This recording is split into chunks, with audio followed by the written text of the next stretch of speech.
Okay, so in the last couple of lectures, we have discussed the Fourier transform of an aperiodic signal, and we derived two relations.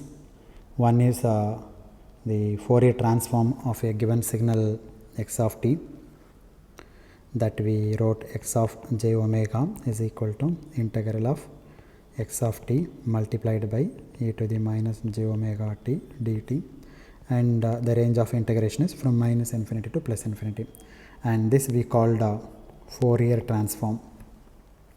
And from this x of j omega, then we are able to reconstruct the time domain signal, that is x of t, using inverse Fourier transform. So 1 over 2 pi times integral of x of j omega e to the j omega t. Now the integration is with respect to the frequency omega, and of course the range is from minus infinity to plus infinity. Okay, and this one is called, the first one is called the Fourier transform, and the second one is the Fourier integral. And in general, this x of j omega be a complex number, right? If you do the integration, then it will be a complex number, or you can say complex function. Therefore, it has got both magnitude and phase. So corresponding to each x of t, you have the Fourier transform x of j omega. Okay, now both x of t and x of j omega can be thought of as two different windows through which we can look at the function. Either you can look at in terms of x of t, or you can look at in terms of x of j omega. This is function of time, and this is function of omega. What is omega? Omega is frequency. Therefore, this x of j omega is called frequency domain description. Frequency domain description, and this is function of time, no? So it is called a time domain description.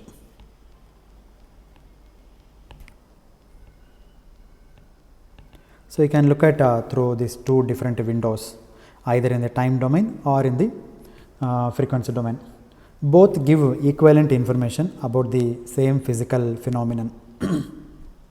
Okay, so we know that a function, we observe a function as a sequence of values with respect to time. Suppose you take a temperature sensor, it gives certain output, let's say like this, and this is with respect to time, it is a function of time. So a function of time comes more naturally for us. Okay, so to visualize the physical situation of this sort, you can take temperature sensor or pressure sensor, or you can take mic, the output is an speech signal. So like this with respect to time. But imagine that you have an instrument or a creature which have got sensors, but it gives the output in terms of frequencies. See, this all pressure device, all are with respect to time. Now you have some device, let us imagine, and this device gives in terms of frequency. Okay, so it has got some sensors, and this device has got some sensors, and that sensors gives the output in terms of like frequency. I mean the frequency spectrum is even.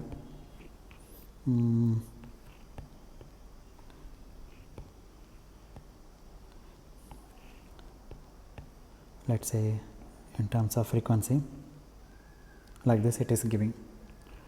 Then that particular instrument will observe the phenomena as in terms of the relative strength of different frequencies. At each frequency, what is the relative strength? That will be in terms of the frequency domain. Therefore, either you can have the description in terms of time domain or in terms of frequency domain. Okay. frequency domain. Therefore, these two relations are forms a pair, this x of t and x of j omega. Okay, so we write these relations in a more compact fashion by the following manner. So you take Fourier transform of x of t, then it gives x of j omega, then x of j omega, then you take inverse Fourier transform. I put inverse symbol like this, f inverse of x of j omega, then I will get back my x of t. Okay, and this operation is called a Fourier transform.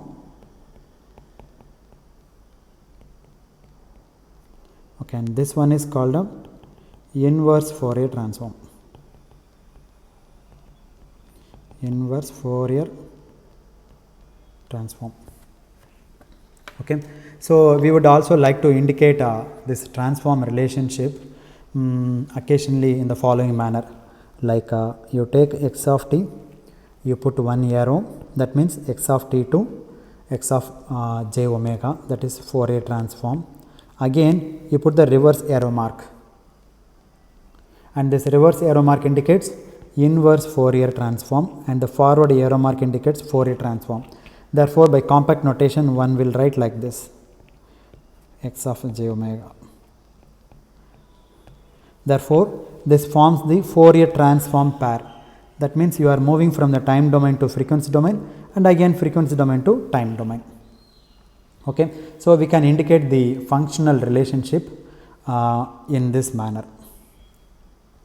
Okay, so x of t arrow heading to x of j omega, this means in the forward direction. That means you are doing the Fourier transform, and in the reverse direction you are doing the inverse Fourier transform. So forward direction, Fourier transform, reverse direction, forward means left to right, reverse direction it is inverse Fourier transform or Fourier integral. Reverse means right to left, that means x of j omega to x of t, and here x of t to x of j omega. Okay, so as I mentioned, this x of t and x of j omega are two alternative descriptions of the same phenomenon. Okay, the same phenomenon can be described in terms of two ways. One is purely in time domain and another one is in the frequency domain. And what we would like to do now is to find out the Fourier transforms for a few representative functions of time. They are very important actually. Before we study the properties of Fourier transform. So let us try to derive the Fourier transform of some few representative functions.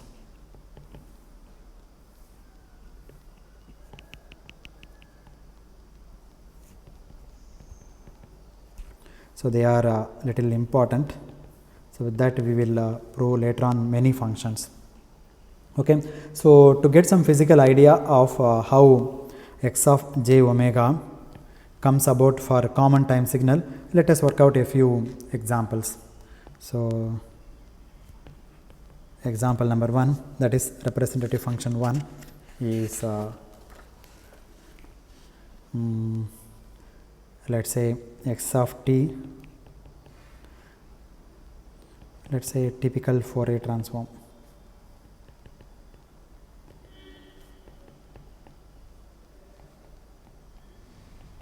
Okay. So x of t is equal to e power minus at times u of t, and where a is greater than 0 and a is real, it is not a complex number. So if you try to plot this function, for negative values it is 0 for negative values of t, for positive values of t it is decaying.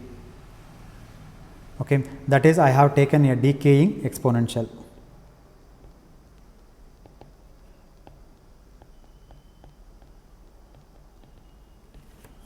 Okay, so it will be 0 up to time t. it is 0 up to time t equals 0. This is a 0 point and this is your x of t, and the maximum value it is 1 when t equals 0. For negative values of t, x of t is 0. It starts at 1 and decaying exponentially. We know x of t is identically 0 from t equals minus infinity to 0. So, let us start the integration from 0 to infinity.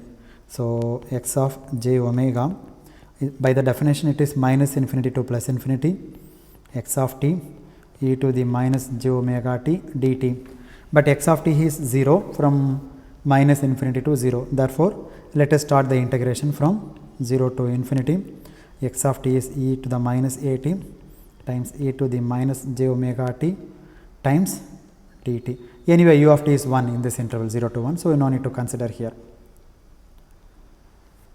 Now, 0 to infinity e minus a plus j omega times t times dt, then it becomes e to the minus of a plus j omega times t divided by minus of a plus j omega, and the limit is 0 to infinity.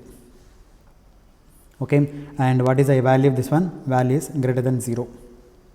It is a real number. Okay, so minus 1 by a plus j omega, substitute the limit e to the minus a times infinity plus e times minus j times omega times infinity minus e to the minus a times 0 times e to the minus j omega times 0. Now, let us try to understand what happens here. This one is anyway 0, a times 0 is 0, so e to the 0 it is 1, and this also again 1.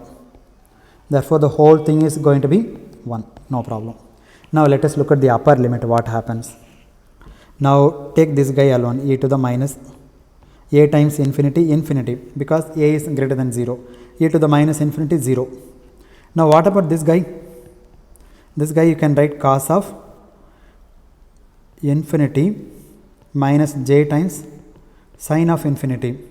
Whatever the argument you put in the sine function or cosine function, the maximum value it can take is plus 1 or it can take minus 1. So, the whole thing is going to be some finite value.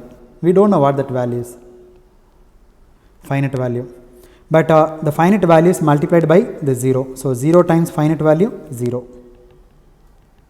Therefore, the upper limit is 0 and the lower limit is 1. So, minus 1 divided by a plus j omega, 0 minus 1. So, minus times minus plus 1 divided by a plus j omega, that is it. Okay. When t goes infinity, then this becomes e to the minus a infinity, okay, and that becomes 0 like this. But what about this guy e to the minus j infinity when t goes to infinity? In that case, it oscillates between plus 1 and minus 1. It means its magnitude is maximum 1, at least at most 1. Therefore, e power minus at becomes 0 at t equals infinity. Therefore, the upper limit is 0. The lower limit it is 1, because when t equals 0, the exponent part this becomes 1. The exponent part becomes 0, therefore, the total value will be 1. So, therefore, your Fourier transform x of j omega is equal to 1 divided by a plus j omega.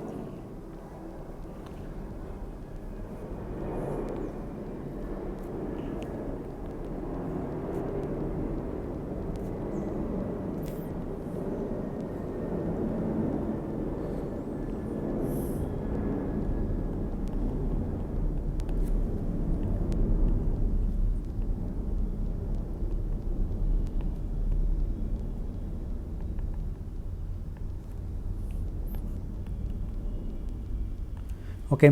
Now, let us ask ourselves, like how does the spectrum look like, because this x of j omega is a complex number. So if it is complex, then you will be having magnitude part and phase part. Okay, so what is the magnitude? X of j omega magnitude is equal to 1 by square root of a square plus omega square. And what is the phase part?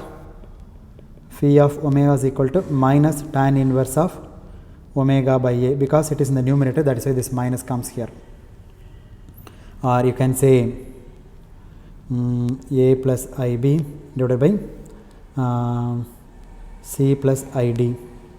Now what is the numerator phase? Tan inverse of b by a divided by tan inverse of d by a. So if you compare term by term, a is equal to 1 and b is equal to 0. And here also if you compare term by term, c equal to a.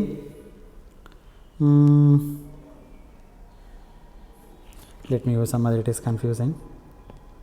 You will get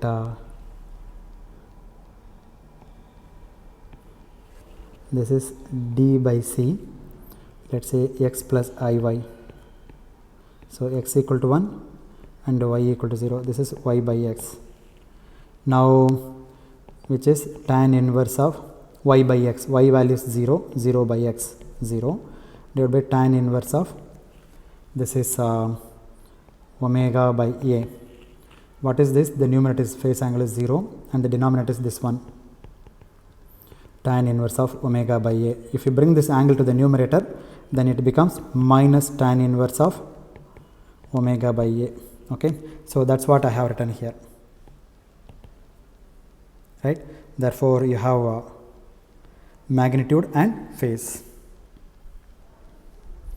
When omega equals 0, then your magnitude, because it is a function of frequency, when omega equals 0, then the value is a, and then it is in the denominator, the whole thing is in the denominator, therefore it starts to decay like this, and this side also it decays. So it is an even function. So this is your x of j omega. On the other hand, the phase spectrum looks as this. When omega is equal to 0, then phase angle is 0.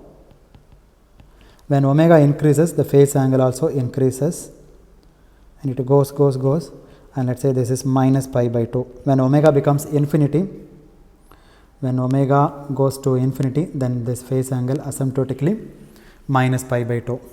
Similarly for positive also it has like this, and this height is pi by 2. You substitute different values of omega and you find the values, then you can plot like this. So in the positive direction your phase angle is negative, in the negative direction your phase angle is positive. Now even though we said that an aperiodic function has 0 amplitude signals at all frequencies, we still, from the coefficient density, we can sense that the components of the signal near DC terms. DC term means when omega equals to 0, you are getting a stronger amplitude. Okay, so when omega equal to 0, the strength of the signal is higher. So the spectrum gives an idea of the frequencies at which the density is concentrated in the signal. So the energy density is concentrated in the signal because components are more or less at omega equals 0 than this point, at some arbitrary omega than this point. So here I will get more energy when omega equals 0. So you can see here the relative proportions of different frequency components that goes to build up the signal in terms of the Fourier transform magnitude, which is really a coefficient density.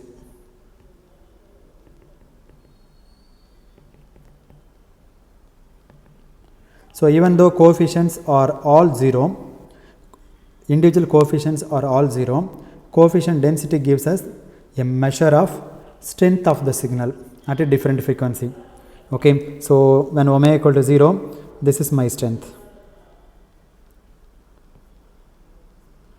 Let me draw one more time like this. When omega equals 0, this is my strength. When omega equals omega 1, then this is my strength. When omega equals omega 2, this is my strength. Okay. Therefore, the coefficient density gives us a measure of strength of the signal at a different frequencies. Okay, that's it. Now let us continue with another example. So in the previous one, I purposely put e to the minus at, where a is greater than 0 and a is real. Okay, because I wanted to extend this idea. So what can I say? I can say instead of a is real, I can say a is complex. Okay, let's say x of t is equal to e to the power of minus zt, where z is equal to a plus ib or jb. Now what will happen? Your x of t is equal to e power minus of a plus jb times t u of t. Okay, where a is a real number and greater than 0, and b also real number greater than 0. It doesn't matter whether it is real or greater than 0 or less than 0. It is not going to affect because of the complex term j. Now what is its Fourier transform? E power minus at, if you take for u of t, if you take Fourier transform,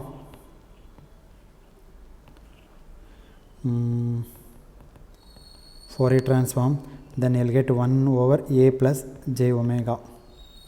Now instead of a, I have a plus jb times t times u of t. Okay, so this coefficient a has come here as a. Similarly, if you take Fourier transform of this guy, instead of a you put a plus jb, that's all, plus j omega. So the whole idea is, instead of a, I have a plus jb, the same a plus jb occurs. If you have the minus sign as plus sign here. Similarly, if you have minus, that minus becomes this plus. Or you can work on it, okay, you will get the same result. So therefore, this is 1 over a plus j times b plus omega. That's it.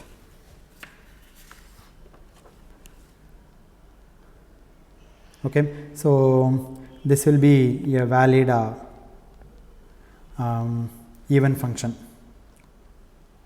Okay, so instead of a, we have a complex number a plus ib. The only requirement is that the real part of this complex number must be greater than 0. Okay, real part of a plus ib must be greater than 0. Why?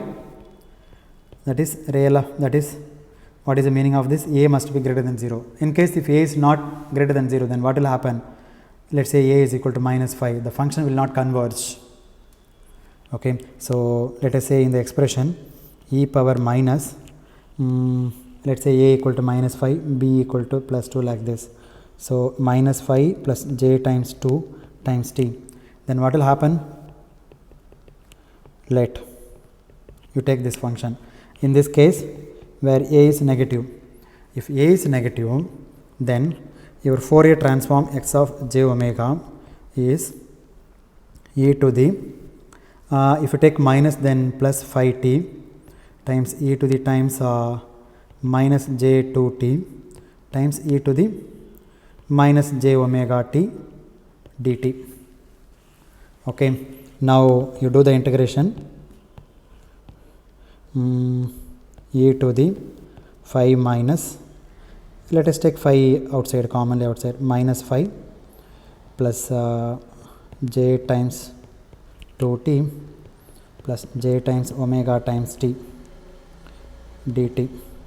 So this is going to be e to the minus of minus 5 plus j, this t will not come here, j2 plus j omega times t divided by e to the divided by its term, that is minus of minus 5 plus j2 plus j omega.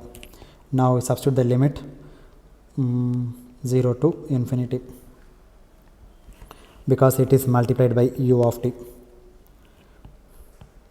Now you substitute the upper limit, you take this guy commonly outside, minus 1 by minus pi plus j2 plus j omega. The upper limit is e to the minus into minus plus 5 times infinity times e to the minus j2 times infinity plus e times minus j omega times infinity, and this one is always oscillates between minus 1 and plus 1, no problem. And because e power j theta equal to cos theta plus sin theta, and this also minus 1 and plus 1. But what about this guy? This guy is an exponential function, exponentially growing function like this. E power infinity is infinity. So the exponentially rising signal, this is exponentially rising signal. If you have exponential rising signal, then this integral will not converge. So the integral value becomes infinity.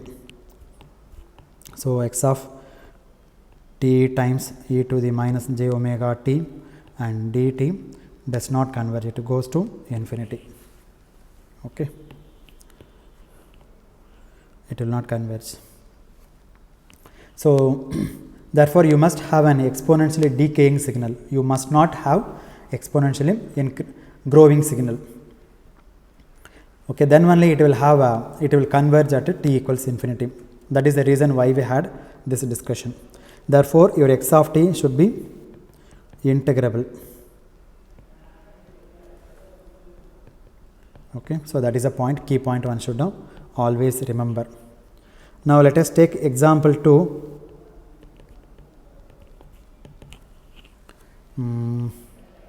Let's say this example 3. Let me take a pulse function which is quite common and appears quite frequently in Fourier theory. Okay, this I think already we had enough discussion in the context of Fourier series. Okay, but here we are going to have only one pulse like this. It occurs from minus d by 2 to plus d by 2. So therefore the total width is d, and let's say the height is a. This is my time t and x of t. Okay, so the width is d units and amplitude is a voltage. So what is x of j omega for this guy? X of j omega is equal to, by definition, minus infinity to plus infinity x of t e to the minus j omega t dt. But my signal exists between minus d by 2 to plus d by 2. Therefore minus d by 2 to plus d by 2. In that interval, what is the signal strength? A times e to the minus j omega t times dt. You do the integration and simplify, you will get a times d multiplied by sine of omega d by 2 divided by omega d by 2. And again, if you look at this one, this is of the form sin theta over theta type of variation. Okay, sin theta by theta type of variation. So the spectrum for that this type of function will be something like this. Keep on oscillates like this. It oscillates like this. So this is omega is equal to 0 and x-axis omega, and this is x of j omega. When omega is equal to 0, that means what? DC term. The Fourier transform will be having a value. What is the value? AD. Why is it AD? You substitute omega equal to 0 in this expression. So sin 0 by 0 will get. So this is value is equal to 1. Okay, and this 1 is multiplied by this AD. Therefore the maximum value is AD. Okay, so sin theta over theta have value equal to 1 when theta equals 0, right? When theta tends to 0, sin theta over theta is equal to 1.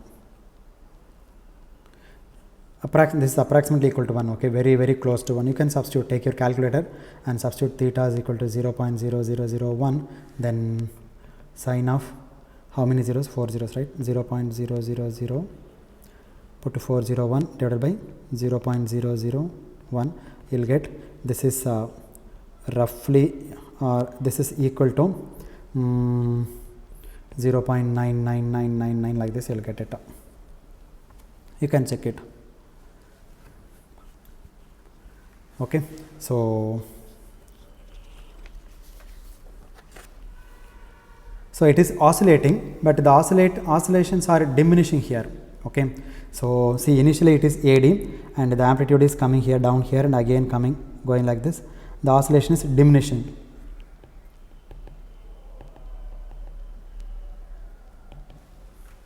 The first 0 occurs when the numerator is 0, right?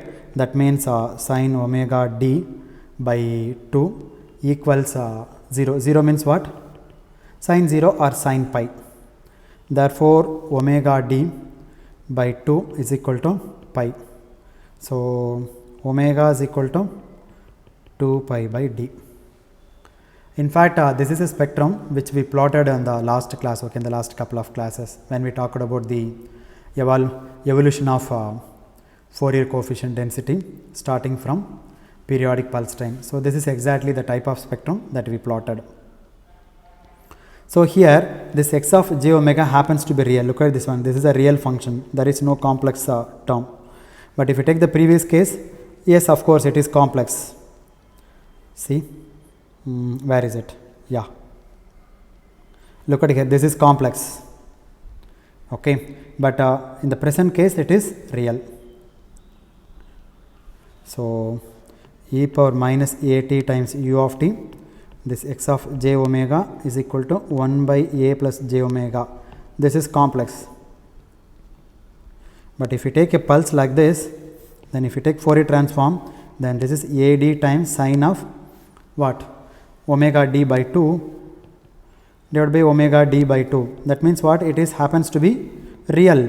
So, there is no imaginary part. As long as you have the real part, then no need to worry about phase spectrum. So, you need to concentrate only magnitude spectrum or simply spectrum. Okay, so this is real. So, I do not plot the magnitude spectrum and phase spectrum separately here. Okay, simply I will plot x of j omega. That is why I did not put any magnitude or something here. So, what you do is simply plot x of j omega, that is all. It is after all a real number. So, it goes like this, this is omega. Okay, it is either positive or negative, again positive, again negative, and so on and so forth. So, I can combine both phase and magnitude information into one plot like this. So, this plot contains both magnitude and phase. What is the phase? In this duration it is positive, in this duration it is negative, in this duration it is again positive, like this, and so on and so forth. Sometimes you would like to plot a magnitude spectrum separately and the phase spectrum separately. So, if you take magnitude of this, what will happen? This all negative guys will come to the numerator. Okay. Therefore, in this case it will be like this, like this.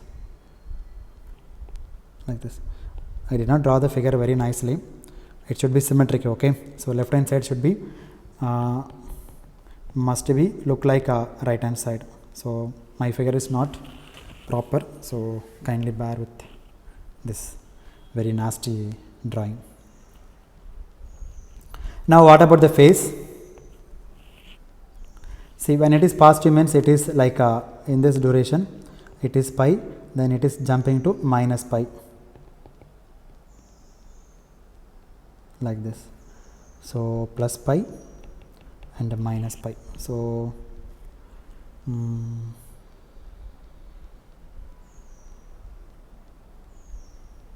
like this. This is my phi of omega. Okay. The phase spectrum will be whenever this guy is positive, this guy is positive, you can say that it is plus pi, and whenever this is negative, then you can say that the phase is minus pi. So, this is an alternative, these two are an alternative way of depicting the spectrum, both magnitude and phase. But when the Fourier transform is real, then there is no point in doing this separately. Okay, so this is not necessary, not needed when the Fourier transform is real. Still, if somebody wants, then you can plot like this. Probably we will be doing this kind of things in your DSP course, digital signal processing course. Okay, now let me take a little bit of diversion here. Let me say digression. Okay, now we know that this sine theta by theta, because this is very important, that's why I would like to spend a little more time on this. Sine theta by theta curve, which occurs frequently in Fourier transform theory, and the curve looks like this.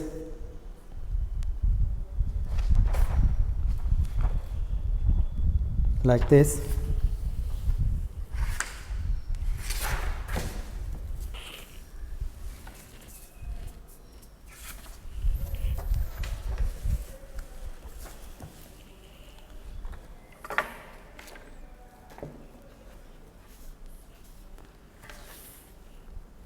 Then the maximum value is 1, and this is, let's say, let me call this is okay, I can put x of theta, and the first 0 occurs at pi, second 0 occurs at 2 pi, third 0 occurs at 3 pi, and fourth 0 occurs at 4 pi, and here minus pi, minus 2 pi, minus 3 pi, and so on so forth. Okay. Now there is another function which is called a sinc function, sin c of x. Okay, and this function is defined as sin pi x over pi x. Okay, so that's the definition of sinc function. So in the literature, sinc of x is a term. It is a function that is defined by sin pi x by pi x. If you plot the sin cx versus x, here the function is, let us take f of x. Let me denote this is f of x like this. Or let us talk about in terms of time only. Why do we put x unnecessarily here? Okay, let me put sin pi t by t, and this one is x of t. Let me say this is x of t. Okay, now if you plot this sin c of t versus t, okay, it will be similar to the previous function, this one, because when t equals 0, its maximum value is 1. Okay, both in the numerator and the denominator is 0, therefore sin 0 by 0, it is undefined, and use L'Hospital's rules and you find out its value is 1, and it will have oscillations, but that but the 0 occurs whenever sin pi t is 0. That means sin pi t equal to 0, that is it is equal to sin pi, therefore pi t is equal to pi. Okay, where t equals 0, 1, 2 and so on so forth.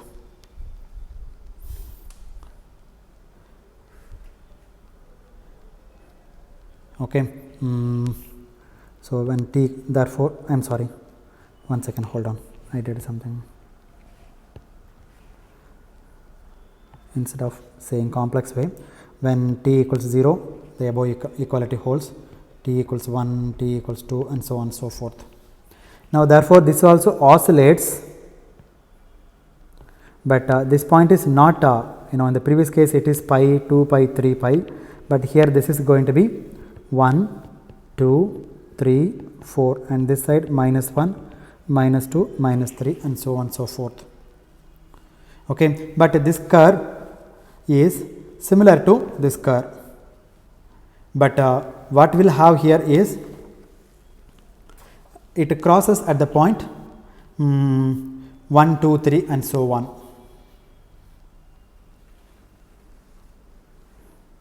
Okay, so occasionally people prefer to use a sinc function instead of sine theta by theta function.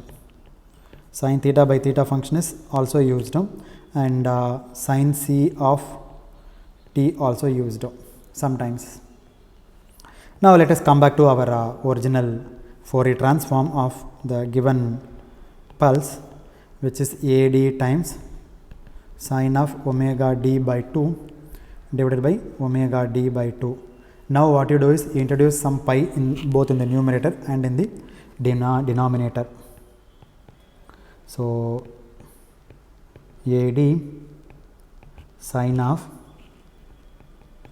pi omega d divided by 2 pi, I can write like this. Then this also 2 omega, sorry, pi omega d divided by 2 pi. Okay, let me pi omega d. Now this is in the form of sine c of pi omega d. No, pi will not come. If you write sine c, then this pi will go away. Omega d over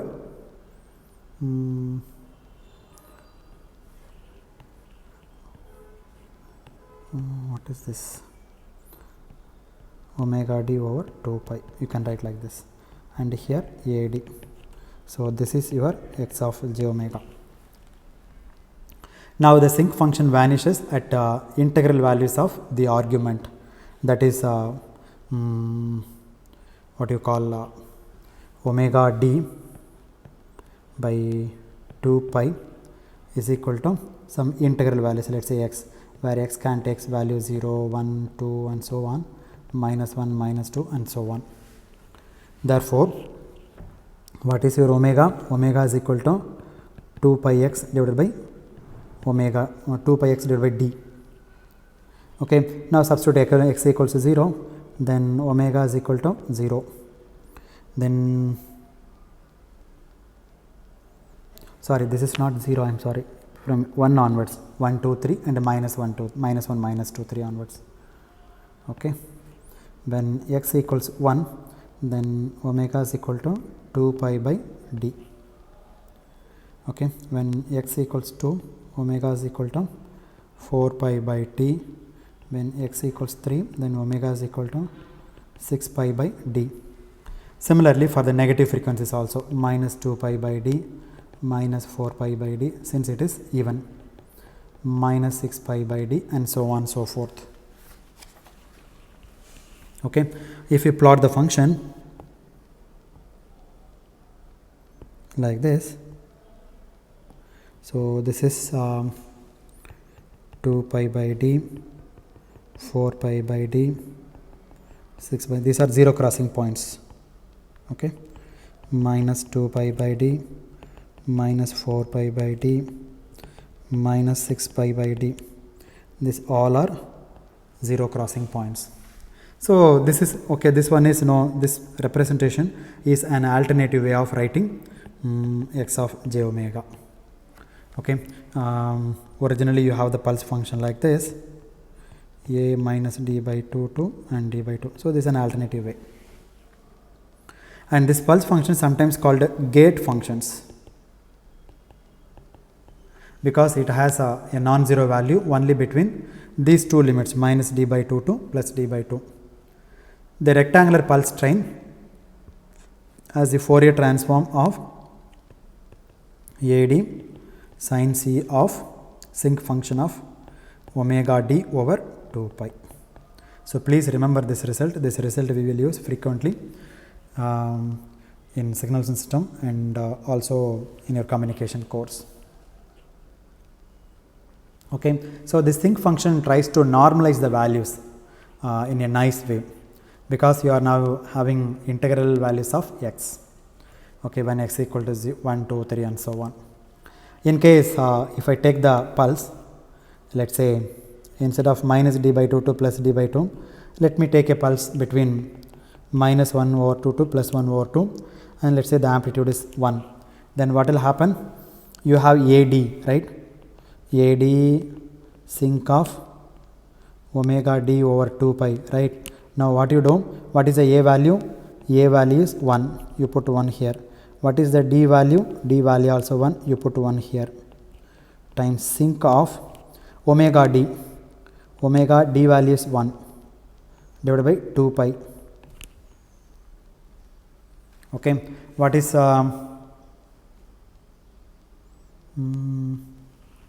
something is gone. Now 2 pi f, right? Omega is equal to 2 pi f, and this 2 pi will get cancelled, so it becomes sine of f.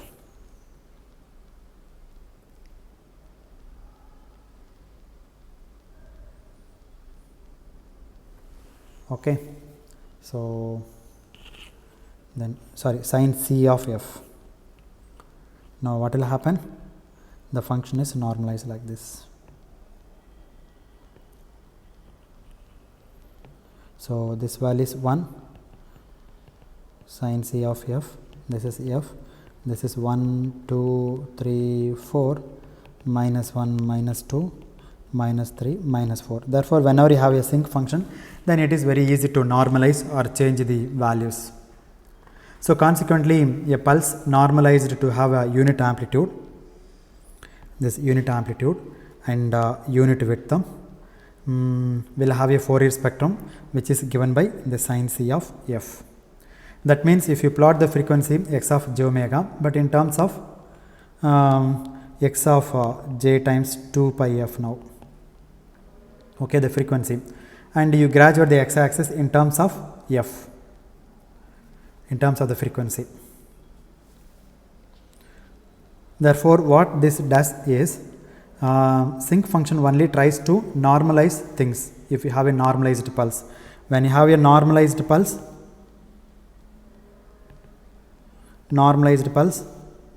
then x of j omega will also be normalized.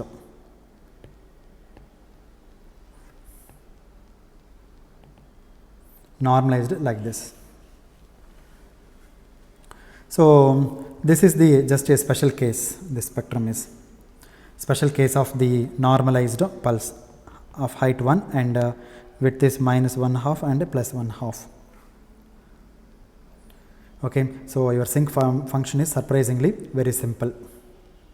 Okay, now let us move on to another example. Okay, let's say x of t, maybe example 4, yes, x of t is equal to del of t. Now we had the same example in the Fourier series also, like you have an impulse, many impulses like this, all are unit magnitude, this is your x of t. If you take Fourier transform, then also you had impulses, right? This impulse magnitude is 1 over t naught, and this is t, and this one is omega 0, omega naught, 2 omega naught, minus omega naught, minus 2 omega naught, and so on so forth to the left hand side up to minus infinity, and it goes up to plus infinity in the right hand side. Each guy has the height of 1 over t naught, and here in the time domain each one has the magnitude of 1. So this is the Fourier series relationship between a train of impulses and the corresponding Fourier series. Now let us see what happens in the aperiodic case. This is periodic case, periodic pulse train, periodic train of pulses. Now I am going to consider only one pulse, and this pulse is sitting at t equals 0, and this is your time axis. Let me call this is my x of t. Okay, here x of t is taken to be delta function, del of t. Just one single impulse, which is of course aperiodic. Why? It occurs only once and afterwards it does not occur. Now now let us see what its Fourier transform would look like. So you have a delta function at sitting at t equals 0. Therefore, x of j omega is equal to minus infinity to plus infinity. By definition, x of t e to the minus j omega t and dt. Now, what is this? Del of t e to the minus j omega t times dt. Okay, since we have a delta function in the integrand, naturally the value of e to the minus j omega t at t equals 0 will be 1, because recall the property, whenever you have x of t times del of t, which is equal to x of 0 times del of t. Okay. So, by the same token, this is going to be del of t times e to the j omega times 0. Okay. Therefore, integral of minus infinity to plus infinity del of t, and this guy is going to be 1, e to the 0 1 times dt, and again this is the area under the unit impulse. So, this is going to be 1. So, therefore, surprisingly x of j omega is 1, which is a constant for all frequency, for all omega. So, we have a very nice and compact result that x of j omega equals 1. So, which means the Fourier transform x of j omega is flat, whether you consider 0 frequency or 10 hertz or 20 hertz or 20,000 hertz or infinity, it is equal. Okay. Therefore, if you take Fourier transform of del of t, it is 1, inverse Fourier transform, again it is del of t. That means the coefficient density at all frequencies ranging from minus infinity to plus infinity equals 1. It is a very nice and useful result. So, okay, mathematical point of view, this is okay, fine. What do you or how do you explain this in terms of, or how do you interpret this in terms of our signals and system? See, you have a signal in the time domain, impulse, that means what? Del of t, it increases, suddenly it increases, see 0 minus is equal to 0, okay, like del of 0 minus equal to 0. The moment when you approach del of 0, it becomes suddenly infinity, the strength is infinity. That means at no time it reaches infinity. Okay, it retains 0 right from minus infinity, suddenly it increases to infinity value, and again after that it is coming 0. Therefore, sudden change means like immediately it is changing, no time. That means what is the frequency formula? Frequency formula is equal to 1 over your time. I am very rudimentary way of this is very rudimentary way of explanation. So, 1 by time, no time, 0, therefore infinity. Therefore, in the frequency domain, it contains infinite number of frequencies. This all frequencies have equal contribution, whether you take 0 or 10 hertz or 10 kilohertz or infinite hertz, doesn't matter, because in the frequency it has infinite frequency component and each frequency component has equal contribution. That is what we are trying to explain in this mathematical notation by taking the Fourier transform of del of t. That is it. Now, let me take one more example. It is a slightly complicated example. Okay. So, this is 5, x of t is equal to, let us say, e power minus a t cos omega naught t times u of t. Okay. Now, that means I have two functions, one is e to the minus a t. Okay, this function is like this, it is a decaying exponential, and again I have cos omega naught t like this. Two functions are multiplied. If you multiply these two functions, then it looks like this. Okay. Decaying sinusoidal, the time domain. That is it. Okay. This is an oscillation, but with a decaying amplitude. The amplitudes are decreasing. Here the amplitude is 1 and they keep on diminishing. Now, this x of t I can write as e power minus a t times e to the j omega t plus e to the minus j omega t divided by 2 times u of t. Like this I can write by using Euler's identity. You take this e power minus a t to the to inside, then e to the minus a minus j omega t. No, one second, I did a mistake here. yes, now it is right, minus j omega t plus e to the minus a plus j omega t whole divided by 2. This we already calculated in the previous I think second example. What is that? Now hold on one second. E to the minus of a minus j omega times t divided by 2 plus e to the minus of a plus j omega times t divided by 2. And by the way, this is not omega, this is omega naught, or let me substitute omega c, carrier frequency. Here c indicates carrier frequency. Okay. Carrier means you will get more information when you go to the higher semester, especially communication engineering. For the time being, let us call it carrier frequency, where subscript c indicates carrier, omega suffix c. Therefore, this is suffix c, and this also suffix c, and here also suffix c, and here also suffix c, suffix and suffix. Now this already we have seen this form of Fourier transform. So this is, you put 1 by 2 in front of that, 1 by, if there is a minus sign you put a plus sign here, j omega a minus j omega c, okay, plus 1 over by 2 and 1 by, if the minus sign then you put a plus sign here, j omega, and this coefficient, what is the coefficient? A plus j omega c, straight away you write a plus j omega c. Okay, so if you rearrange this guys, 1 by 2, 1 by a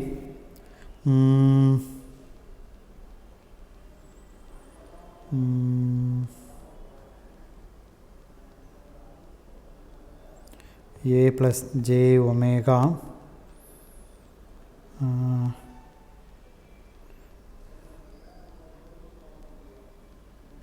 j omega c, one second,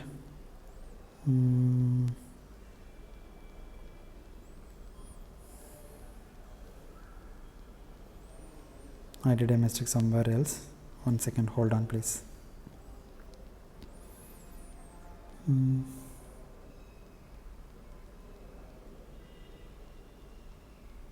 Yes, I am right, this is correct only. Now slightly rearrange the terms. Let us say you take these two terms are positive, so a plus j omega minus j omega c, I can write like this. Then here anyway this is both are positive, a plus j omega plus j omega c. Now let us say this is a complex number x and this is a complex number y. Okay, this is x minus jy and this guy is x plus jy form.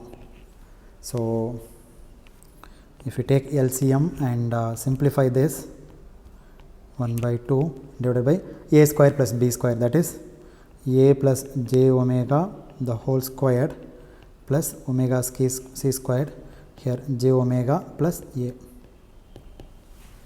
So this is the Fourier transform of a complex or decaying sinusoidal expression. So this is your x of j omega. Okay, likewise you can plot the spectrum like this. You can take the magnitude for this. You can do it on your own. Okay, take the magnitude and also you can find out the phase angle of x of j omega. It's straightforward. Okay, so you can plot the spectrum, magnitude spectrum, and then you will find around the omega c. You have some kind of peaks. Now in this case, the peak occurs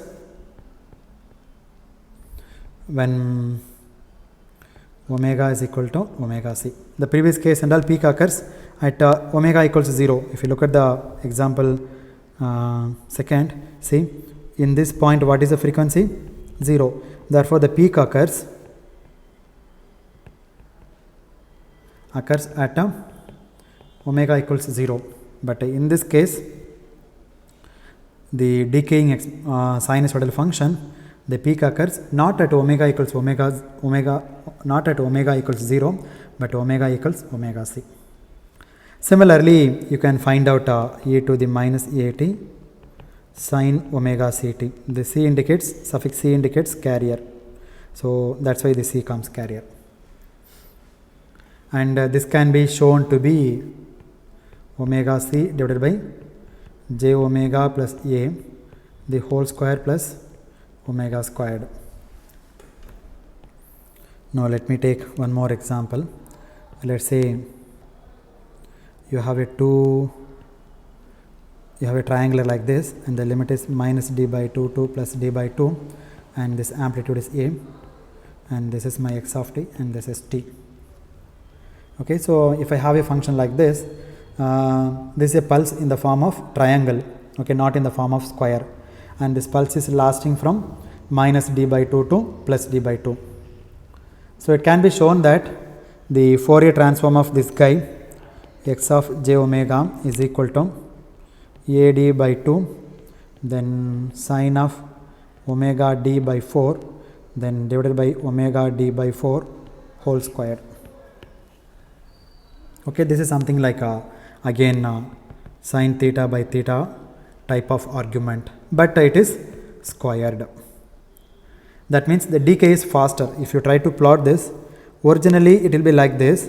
Now this is sine theta by theta like this, but if you take a square of this, the same height, but it decays very quickly. Okay, like this, very quickly it decays. The decay is faster. I'm sorry, this plot is not exact to that.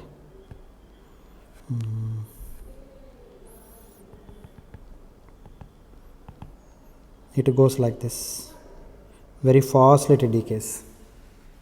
That's what we mean by square term. Now till now we have discussed around 4 or 5 examples, and all the functions that we have taken so far are nice and well behaved functions, which have the property that whenever you integrate from x of t, you take modulus of this and dt, it converges to some finite value, right? The first example, e power minus at converges, e power a plus some j times b times t and u of t, this also multiplied by u of t, it also converges, this also converges, right? Then we have taken the square pulse, this also converges, finite value, and then we have taken decaying exponential, this also converges. Luckily all examples are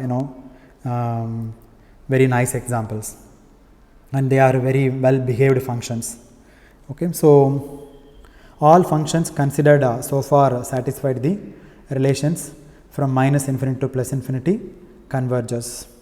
That means the magnitude of the function x of t, you take magnitude and integrate from minus infinity to plus infinity, it converges. Converge means what? It gives some finite value. That's what we mean by converge. Okay, so that means the magnitude of the function is integrable from minus infinity to plus infinity. If it does not converge, if it is grows unboundedly, then you cannot do the integration. Okay, so that's why we have an exponentially decaying function which is absolutely integrable, and exponentially decaying sinusoid also absolutely integrable. A pulse of this form, that also lasts for a finite duration, minus d by 2 to plus d by 2, that also absolutely integrable. Okay, so either a triangle pulse or a rectangle pulse, or a decaying exponential or decaying sinusoidal, these are all functions are have very nice properties, like they are integrable. Okay, all such functions have very nicely integrable. Okay, but there are some functions which will not absolutely integrable. For example, if you take e to the at, let me take u of t. So if we take u of t, let's say x of t is equal to u of t, x of t is equal to u of t, then the function is like this. So if you do the integration, it is keep on growing. Okay, such a functions you cannot integrate. Similarly, you take sine omega ct. This also, if you try to integrate, absolute integration. Say this is my x of t, you take sin omega ct times u of t. Okay. Now if you take a modulus of x of t, then what happens? It will be like this. If you keep on integration, then that means what? You are adding the area. How many half cycles you are adding? Infinite number of half cycles. Therefore this also not absolutely integrable.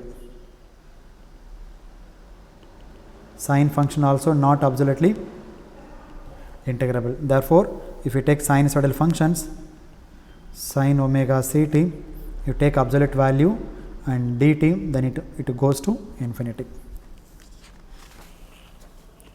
Okay. So but fortunately this u of t, sin omega ct, then cos omega ct, these are all very very important. Without this no communication. Okay, that we will see in the next semester in your analog communication course. Okay, we will come across them quite commonly. But in the classical sense, these functions do not satisfy. This function do not satisfy this property.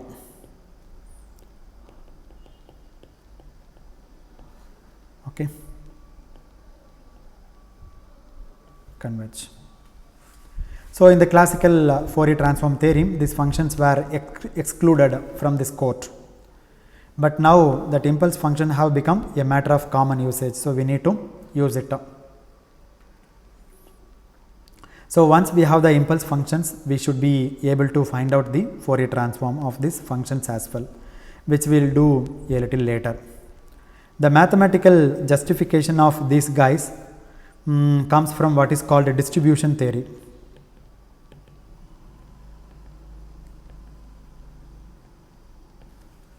Okay, which has scientified the use of impulse functions and related mathematics. Anyway, we will not, however, go into that. But nevertheless, we will assume certain relationship which are sanctioned by the theory of distribution, and use those results to find out the Fourier transforms of such functions as well a little later, not now. Okay, so before that, finding the Fourier transform of this, we would like to have a closer look of some of the properties of the Fourier transform.